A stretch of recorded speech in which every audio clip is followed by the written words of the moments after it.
A27, quando la sua realizzazione permise di evitare il Fadalto, in molti tirarono un sospiro di sollievo.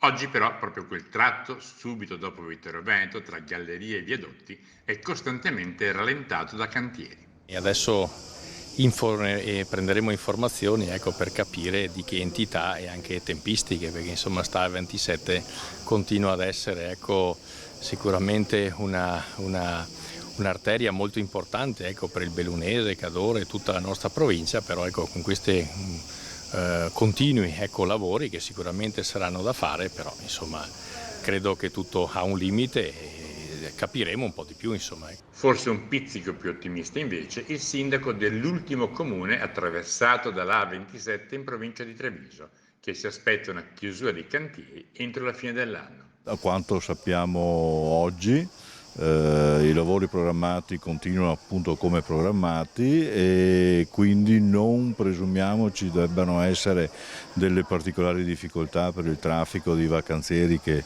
percorrono la nostra autostrada. Il fatto che nei weekend i lavori si interrompano e il moderato carico nelle altre giornate fa presumere che grossi problemi non dovrebbero esserci. Poi c'è sempre la prospettiva, o forse solo il sogno, di vedere l'autostrada proseguire verso nord. Sicuramente la nostra provincia ha bisogno di più collegamenti intervallivi e anche verso l'Austria, quindi è solo da mettersi attorno a un tavolo e verificare insieme su unità di intenti quale sarebbe la forma più idonea.